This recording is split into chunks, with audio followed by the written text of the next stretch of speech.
Hello everyone. तो आज हम डिस्कस करेंगे जब हम किसी बॉडी पर फोर्स लगाते हैं तो उस पर क्या इफ़ेक्ट होते हैं। आज हम डिस्कस करेंगे स्ट्रेन। तो जब हम किसी बॉडी पर फोर्स लगाते हैं तो उसमें स्ट्रेन भी जनरेट होता है। तो what is strain? So strain is basically change in the relative position of particles due to loads acting on a body. कि आपकी कोई बॉडी है और उसमें जो पार्टिकल्स हैं उनके बीच का एक सर्टेन डिस्टेंस है, ठीक है। आपने फोर्स लगाया तो डिफॉर्मेशन हो गया। डिफॉर्मेशन की वजह से क्या होगा, ये जो पार्टिकल्स हैं जो इनकी रिलेटिव पोजीशन है वो चेंज हो जाएगी। इसी पैरामीटर को हमने क्या बोल दिया, स्ट्रेन बोल दिया, ठीक है। अब based upon the type of force they are different type of strain. अगर आपका फोर्स क्या हो, नॉर्मल हो, यानी क्रॉस सेक्शन के परपेंडिकुलर, सरफेस के परपेंडिकुलर, तो जो स्ट्रेन जनरेट होगा उसको बोलेंगे हम नॉर्मल स्ट्रेन। सिमिलरली अगर आपका जो फोर्स है वो आपकी सरफेस के पैरेलल हो, ठीक है, तो जो आपका स्ट्रेन जनरेट हुआ है उसको हम बोलेंगे शियर स्ट्रेन। नॉर्मल स्ट्रेन को भी बेसिकली 3 कैटेगरीज में डिवाइड किया गया है। पहला है आपका लॉन्गिट्यूडनल, दूसरा है आपका लेटरल एंड तीसरा है आपका वॉल्यूमेट्रिक स्ट्रेन। तो लॉन्गिट्यूडनल स्ट्रेन का मतलब क्या है? लॉन्गिट्यूडनल स्ट्रेन का मतलब है strain in the direction of applied load, and lateral strain का मतलब है strain in the direction perpendicular to the direction of the applied load. Shear strain and volumetric strain को हम डिटेल में लेक्चर के लास्ट पार्ट में समझेंगे। अभी हम जो फोकस करते हैं इसको समझने के लिए इनकी डेफिनेशंस और इसको मैथमेटिकली कैसे निकालेंगे। Normal strain, longitudinal strain and lateral strain, इनकी जो डेफिनेशंस है उसका फिजिकल मीनिंग क्या है और मैथमेटिकल एक्सप्रेशंस क्या है, तो उसको समझने के लिए एग्जांपल लेते हैं एक बार का। इस सिलिंड्रिकल बार पर आपने एक एक्सियल टेंसाइल फोर्स लगाया, ठीक है। जो इनिशियल डायमेंशंस हैं वो गिवन है आपको ये ब्लैक इंक में। तो इनिशियली जो आपका स्टार्टिंग में ये जो बार है उसका डायमीटर d है एंड लेंथ l है। अब आपने फोर्स लगाया तो स्ट्रेन होगा। स्ट्रेन का मतलब डिफॉर्मेशन और इसकी जो पार्टिकल्स की जो रिलेटिव पोजीशन है उसमें चेंज। तो मान लेते हैं फोर्स लगाने के बाद इसका जो फाइनल शेप है वो ये ब्लू इंक में है, ऐसा हो गया है, जिसको हमने डॉटेड लाइन से दिखाया गया है। डायमीटर d से रिड्यूस होके d माइनस डेल्टा d हो गया है और लेंथ आपकी l से इंक्रीज होके l प्लस डेल्टा l हो गई है, ठीक है। क्योंकि जो कंजर्वेशन ऑफ मास है उसके हिसाब से अगर लेंथ बढ़ी है तो डायमीटर रिड्यूस होगा। यहाँ का जो मेटल है वो बेसिकली फ्लो करके यहाँ पर पहुँच जाएगा, जो भी आपका मटेरियल है। तो नॉर्मल स्ट्रेन को डिटरमाइन करने का जो फॉर्मूला है वो है आपका change in dimension to the original dimension. Normal strain भी क्या है, बेसिकली 2 टाइप का है, लॉन्गिट्यूडनल एंड लेटरल। अब लॉन्गिट्यूडनल की बात करें तो हमने क्या बात की थी, strain in the direction of the applied load. तो लोड आपका लग रहा है इस डायरेक्शन में, एक्सिस के लॉन्ग। तो एक्सिस के लॉन्ग कौन सी डायमेंशन चेंज हो रही है, तो लेंथ चेंज हो रही है, ठीक है। तो लॉन्गिट्यूडनल स्ट्रेन में हम कौन सी डायमेंशन लेंगे, लेंथ। तो अप्लाइड लोड की डायरेक्शन में लेंथ चेंज हो रहा है, तो change in length to the original length will be the longitudinal strain. Suppose कर लीजिए पहले जो इसकी लेंथ थी वो थी 10 mm, सिंपल सी बात है, अब हो गई है 12 mm, 12 mm, तो चेंज कितना हो गया है, 2। सो आपका लॉन्गिट्यूडनल स्ट्रेन वो होगा 2, जो चेंज हुआ है 10 से 12 हुआ है, यानी 2 का चेंज हुआ है। और ओरिजिनल क्या था, ओरिजिनल लेंथ थी आपकी 10 mm, सो 10। ये आपका क्या रहेगा, लॉन्गिट्यूडनल स्ट्रेन। सिमिलरली ये जो आपका लेटरल स्ट्रेन है क्या है, तो हमने बात की थी strain in the direction perpendicular to the direction of the applied load.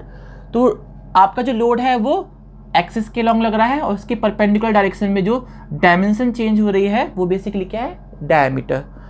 तो आपका जो लेटरल स्ट्रेन है इस केस में वो होगा change in diameter to the original diameter, ठीक है। सपोज कीजिए इस बार का इनिशियल डायमीटर था आपका 5 mm, अब बाद में हो गया आपका 4 mm, और 4 mm को हम लिख सकते हैं 5 - 1, तो चेंज कितना आया है 1 mm का।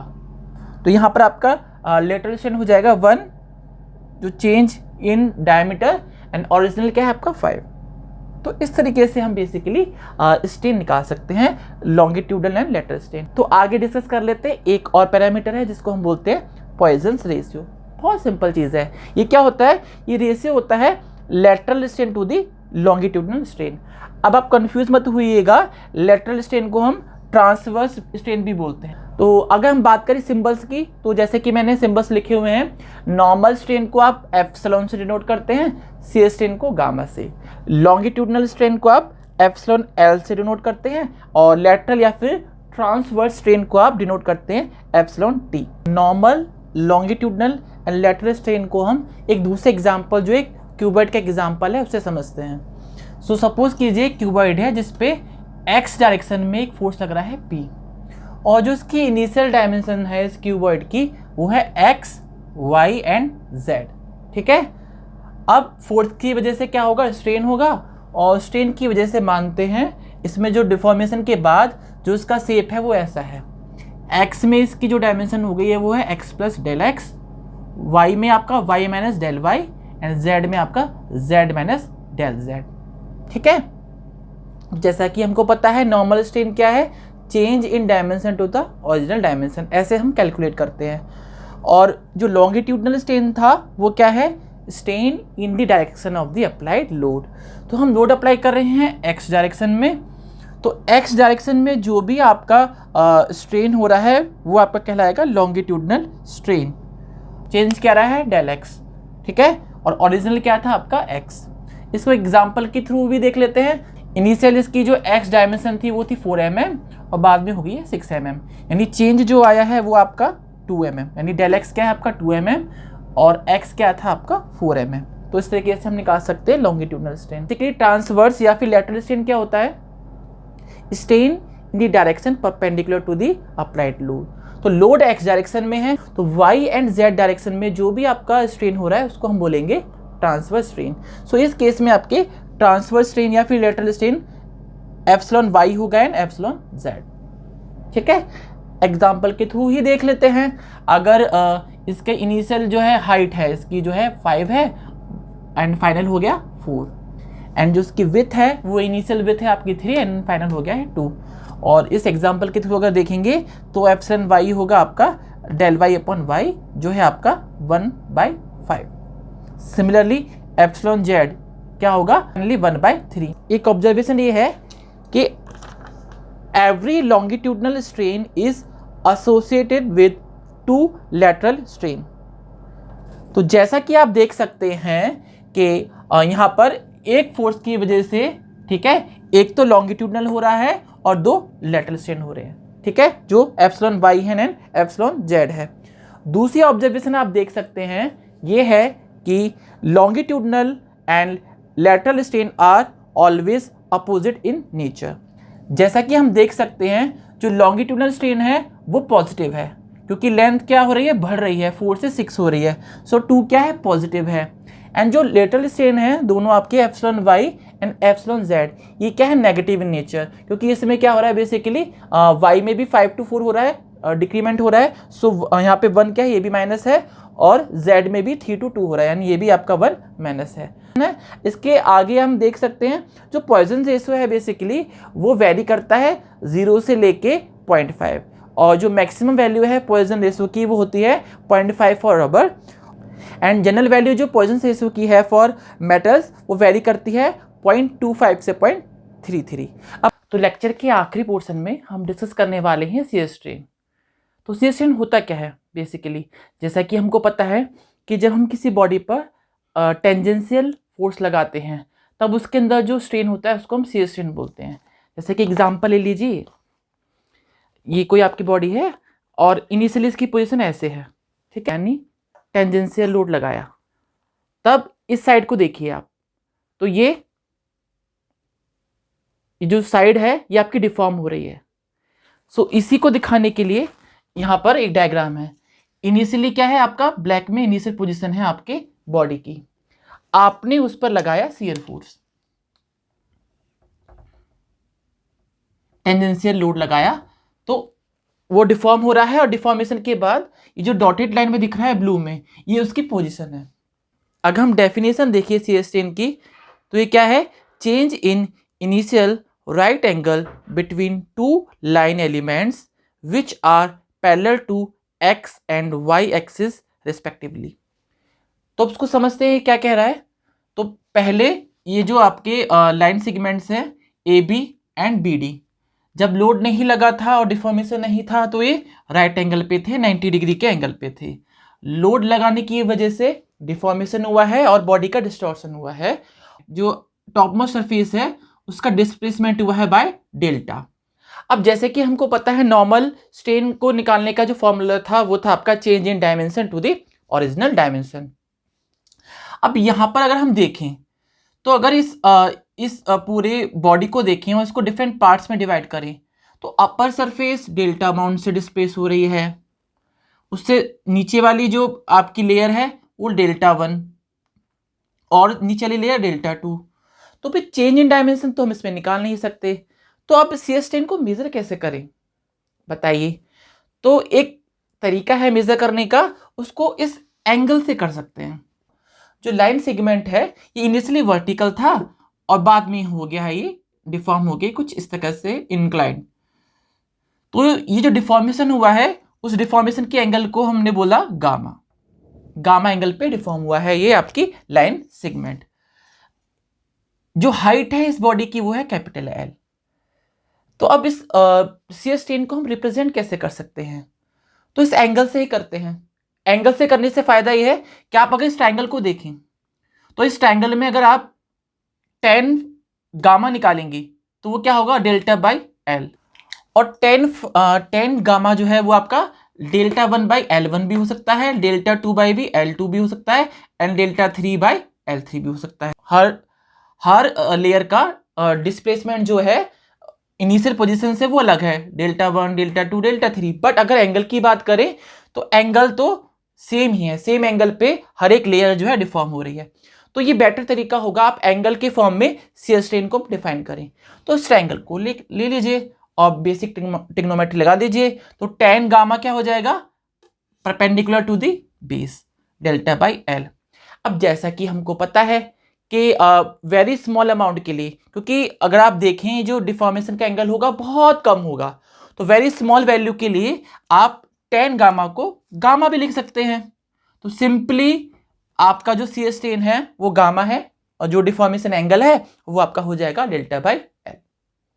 तो इस तरीके से हम सी स्ट्रेन को बेसिकली मेजर करते हैं। अब आते हैं हमारा जो लेक्चर का सेकंड पार्ट है वो है आपका वॉल्यूमेट्रिक स्ट्रेन। तो बात है बड़ी सिंपल सी, अगर आप किसी बॉडी पर फोर्स लगाते हो तीनों डायरेक्शन से, तो जैसे कि इसमें दिखाया हुआ है एक्स वाई एंड जेड तीनों डायरेक्शन में हम फोर्स लगा रहे हैं, तो बॉडी डिफॉर्म होगी, उसका वॉल्यूम कम होगा। हर एक बॉडी का वॉल्यूम कम नहीं होता है, इसके कुछ एग्जाम्पल है। तो सिंपल सी बात है कि आपने अगर गैसेस को देखा होगा तो गैसेस को अगर आप कंप्रेस करोगे, बेसिकली कोई सिलेंडर है उसमें गैस फिल्ड है और ऊपर से पिस्टन है, आप प्रेशर लगा रहे हो तो क्या होगा, इसका वॉल्यूम कम होगा, तो कंप्रेस कर सकते हैं। कुछ सॉलिड भी ऐसे होते हैं जिनका वॉल्यूम कम हो सकता है। एग्जाम्पल ही आप बॉल ही ले लीजिए, अब इस पे आप अगर फोर्स लगा रहे हैं तो देखिए इसका वॉल्यूम डिक्रीज हो रहा है। तो जब अगर फोर्स लगाने की वजह से बॉडी का वॉल्यूम चेंज हो जाए, इस केस में हम निकालते हैं वॉल्यूमेट्रिक स्ट्रेन। तो एग्जांपल ले लीजिए, ये आपकी कोई क्यूबॉइड है जिसकी इनिशियल डायमेंशन है x, y एंड z। इस पे आपने तीनों डायरेक्शन में फोर्स लगाया है और इसका इनिशियल वॉल्यूम था x, y, z। Finally force लगाने की वजह से इसका जो वॉल्यूम है वो आपका डिक्रीज हो गया है और इसकी डायमेंशंस जो है वो भी डिक्रीज हो गई हैं। सो x डायमेंशन जो है वो x से x माइनस डेल x हो गया है, y हो गया है आपका y minus del y and z में z माइनस डेल z। तो अगर डेफिनेशन को देखें तो आपका जो वॉल्यूमेट्रिक स्ट्रेन है उसकी डेफिनेशन है it is ratio between change in volume to the original volume. तो यहाँ अगर इसमें अगर देखें एग्जाम्पल में तो आपका वॉल्यूमेट्रिक स्ट्रेन हो जाएगा epsilon v delta x delta y delta z divided by x y z। So change in volume to the original volume. इसी के लिए आप क्यूबॉइड के लिए अगर देखें तो वॉल्यूम x y z है, इट मीन्स जो वॉल्यूम है वो x y और z का फंक्शन है। ठीक है। तो चेंज इन वॉल्यूम को हम डेल्टा वी निकालें तो कैसे निकाल सकते हैं, डेल वी। तो क्योंकि अगर आपका जो v है वो एक्स वाई जेड का फंक्शन है तो हम चेन रूल से डिफरेंशिएशन करेंगे, ठीक है। तो पहले जब हमने x के रिस्पेक्ट में डिफरेंशिएशन किया v का तो d x by d x हो गया, वाई जेड को हमने ले लिया as a constant, so constant है एंड डेल एक्स। सिमिलरली अब y के रिस्पेक्ट में हम डिफरेंशिएट करेंगे वॉल्यूम को तो x z को एज अ कांस्टेंट बाहर लेंगे। सिमिलरली जब आप z के टर्म में इसको डिफरेंशिएट करेंगे तो एक्स वाई को एज ए कांस्टेंट ट्रीट करेंगे, तब आपका इस तरीके से थर्ड टर्म आएगा, ठीक है। फाइनली आपका जो डेल वी है वो आपका हो जाएगा del x y z del y x z plus del z x y, क्योंकि ये टर्म्स जो है कैंसिल हो जाएंगे, d x by d x, d y by d y and d z by d z. अब इस del we को आप अगर वी से डिवाइड करते हैं, यानी इस पूरे टर्म को एक्स वाई जेड से डिवाइड करते हैं तो सिंपल सी बात है वाई जेड से वाई जेड कैंसिल हो जाएगा और पहले टर्म में क्या आएगा, del x by x. Similarly second term में अगर आप एक्स वाई जेड से डिवाइड करते हैं तो क्या होगा, एक्स एंड जेड कैंसिल हो जाएगा और आपका बचेगा del y upon y, and similarly यहां पर आपका डेल जेड बाई जेड बचेगा। अगर हम देखें तो डेल एक्स बाई एक्स क्या है आपका, strain in x direction, epsilon x. Del y by y क्या है आपका, strain in y direction, and del z by z क्या है, strain in z direction. So volumetric strain for cuboid is basically summation of 3 linear strain values, ठीक है। तो आपका volumetric strain क्या आ जाएगा, जो 3 लीनियर स्ट्रेन है उनका समेशन आ जाएगा। सिमिलरली आप एक सिलिंड्रिकल बॉडी का देख लीजिए, तो एक सिलेंडर है जिसपे आपने फोर्स लगाया है सभी डायरेक्शन से, और इसका जो डायमीटर है इनिशियल वो है d एंड लेंथ है l, और इसका जो वॉल्यूम था pi by 4 D square into L. अब फोर्स लगाने के बाद इसका वॉल्यूम हो गया कम, वॉल्यूम कम होने के बाद इसकी लेंथ डिक्रीज हो गई है, l से l माइनस डेल एल हो गई है, और इसका डायमीटर d से d माइनस डेल डी हो गया है। अगेन अगर आप चेंज इन वॉल्यूम निकालेंगे तो वही आप मेथड यूज करेंगे, क्योंकि जो वॉल्यूम है वो फंक्शन किसका है, d एंड l का, क्योंकि आपका वॉल्यूम क्या है pi by 4 D square into L. तो पहले डी स्क्वायर को डिफरेंशिएट किया तो डी स्क्वायर का डिफरेंशिएशन क्या हो जाएगा 2d, then del d, and L क्या है आपका कांस्टेंट। अब सेकेंडली क्या करेंगे, अब डी स्क्वायर को आप लेंगे as a constant and L को क्या करेंगे, डिफरेंशिएट करेंगे, तो एल का आपका हो जाएगा डेल्टा एल। फाइनली इस पूरे टर्म को डेल वी को वी से डिवाइड करेंगे तो आपका जो वॉल्यूमेट्रिक स्ट्रेन होगा, क्योंकि डेल वी बाई वी क्या है, volumetric strain. According to the definition volumetric strain क्या है, change in volume to the original volume. तो वॉल्यूमेट्रिक स्ट्रेन आपका हो जाएगा twice del d by d plus del L by L. Okay, तो आज का लेक्चर यहीं समाप्त करते हैं, तो नेक्स्ट लेक्चर में हम पढ़ेंगे elastic constant. Thank you everyone.